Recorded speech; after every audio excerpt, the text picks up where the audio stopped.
Olá, meus amados irmãos, chegamos em mais um salmo adotado pelos viajantes rumo a Jerusalém. Eles iam a Jerusalém para adorar a Deus.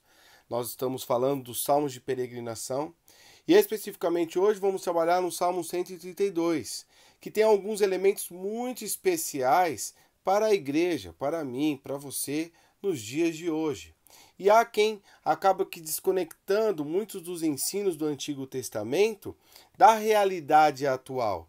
E aí nós temos cristãos que não leem mais o Antigo Testamento e não conseguem enxergar a construção da igreja lá desde o Antigo Testamento, a revelação divina progressivamente mostrando o seu enraizamento histórico e também usando desse método divino para a nossa compreensão, para a compreensão do surgimento da igreja, para a compreensão até mesmo da importância de Cristo Jesus nas nossas vidas.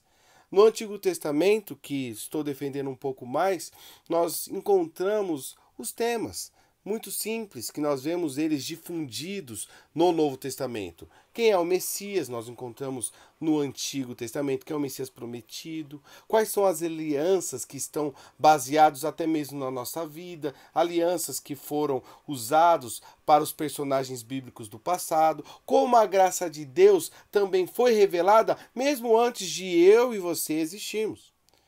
E por esse ser um texto grande e também muito profundo, eu vou dividir a explicação desse Salmo 132 em outras partes. Então não deixe de acompanhar a continuação dessa explicação. Vamos ler juntos o Salmo 132? Comigo, Cântico de Peregrinação, Salmo 132. Senhor, lembra-te de Davi e das dificuldades que enfrentou. Ele jurou ao Senhor e fez um voto ao poderoso de Jacó. Não entrarei na minha tenda e não me deitarei do meu leito. Não permitirei que os meus olhos peguem no sono, nem que as minhas pálpebras descansem, enquanto não encontrar um lugar para o Senhor, uma habitação para o poderoso de Jacó. Soubemos que a arca estava em Efrata, mas nós a encontramos no campo de Jar. Vamos para a habitação do Senhor. Vamos adorá-lo diante do estrado dos seus pés. Levanta-te, Senhor, e vem para o teu lugar de descanso, tu e a arca onde está o teu poder. Vistam-se de retidão os teus sacerdotes. Cantem de alegria os teus fiéis, por amor ao teu servo Davi. Não rejeites o teu ungido. O Senhor fez um juramento a Davi, um juramento firme que ele não revogará. Colocarei um dos meus descendentes no seu trono.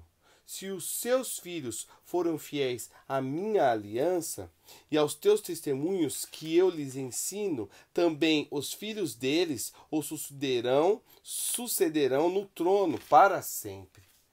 O Senhor escolheu Sião, com o desejo de fazê-la sua habitação. Este será o meu lugar de descanso para sempre.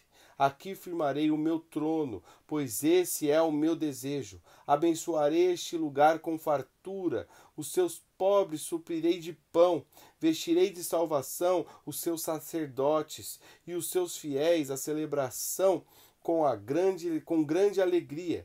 Ali farei renascer o poder de Davi e farei brilhar a luz do meu ungido.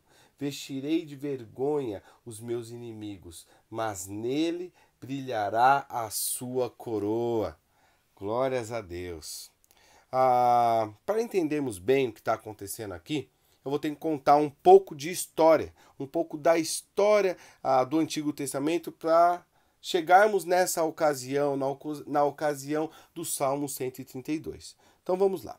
Deus apareceu a Abraão e ele fez promessas para ele e também fez promessas que atingiriam seus descendentes, os filhos de Abraão, que eram os judeus, os israelitas, ok? Eles se estabeleceram na terra prometida no primeiro momento, mas ali eles passaram fome e aí eles acabaram que indo a caminho do Egito, e aí talvez vocês vão lembrar de todas as ocasiões, principalmente com José, onde num primeiro momento eles foram muito bem aceitos e recebidos. Depois eles foram feitos escravos. Mas Deus mandou Moisés para libertá-los da escravidão. E Deus relembrou o pacto e o acordo que ele fez com Abraão e que abrangia toda a sua descendência. E para selar esse acordo, Deus falou para eles construírem uma arca. A Arca da Aliança, ela era um símbolo muito importante, pois além de ser habitada pelo próprio Deus, era a forma física e visível das promessas de Deus, da aliança de Deus com o seu povo. Ela foi criada durante a peregrinação no deserto e foi designado um povo para cuidar da Arca da Aliança e também do tabernáculo. Estou falando dos levitas. Além de todas as outras responsabilidades de sacrifício em favor do povo, purificações e assim por diante, os levitas eles estavam ali constantemente na presença de Deus dentro do tabernáculo. Somente os sacerdotes que faziam parte dessa linhagem, desse povo, poderiam encostar na arca, eles também tinham que ser constantemente purificados, até mesmo para o translado dessa arca da aliança. Então, o povo, daquela vez que eles acabaram que indo para a terra do Egito por causa da fome, voltou à terra prometida através de Moisés e também de Josué. Até preguei sobre isso dias atrás. Mas o povo, quando entrou na terra prometida, esqueceu de Deus e também esqueceu a arca. A arca se perdeu. Ninguém nem sabia onde estava mais a arca. Eles começaram a adorar outros deuses. Dentre essas muitas ocasiões de esfriamento espiritual e guerras também, os filisteus chegaram até mesmo a pegar a arca por um tempo e colocaram dentro de um templo dos deuses deles lá, um deus chamado Dagon. Mas o deus Dagon era um deus que tinha a cara de peixe, assim. Mas os filisteus eles acabaram se arrependendo porque o seu Deus, ele até, vocês vão encontrar esse relato, em 2 ocasiões o Deus deles era jogado no chão, meio que prostrado diante da Arca da Aliança. E não somente isso, mas a Arca da Aliança acabou que trazendo até muitas doenças para o povo filisteu, e eles deram um jeito de se livrar da arca o quanto antes, encontraram o primeiro israelita que eles poderiam e deixaram lá a arca. Até aqui subiu um rei que amava a Deus e queria que o povo voltasse a obedecer e também a amar a Deus. E esse rei é o rei Davi.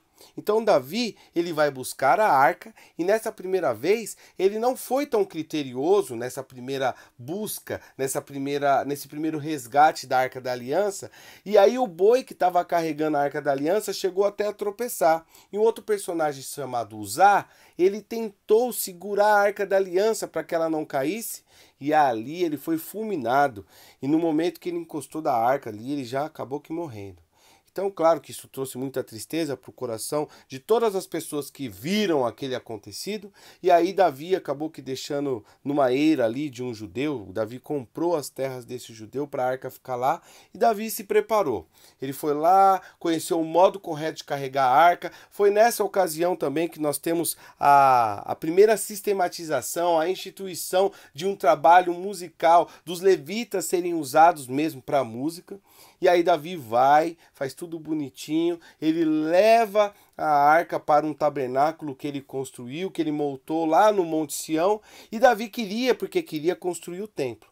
Um local magnífico. Davi certamente ele teria se esforçado muito para construir ali a casa de Deus. Mas Deus mandou um profeta para dizer a Davi: você não vai construir, suas mãos são de sangue, suas mãos contêm sangue. Deus fez... por mais que Davi tivesse ficado triste com aquilo, Deus acabou fazendo um juramento para Davi, né? Ele disse o seguinte: da sua linhagem, um descendente da sua linhagem vai construir esse templo. E da sua descendência também vai vir um rei que será perpetuamente soberano para todo sempre. Então, quando Davi morre, Salomão, ele constrói um templo magnífico, super conhecido em toda a região, e até hoje é falado que não houve um templo tão bonito como esse que Salomão construiu. Bonito, quase comparado à perfeição. E chegou a hora dessa inauguração. É dentro desse contexto que o Salmo 132 ele está baseado. É na inauguração do templo do Senhor e a chegada da Arca da Aliança.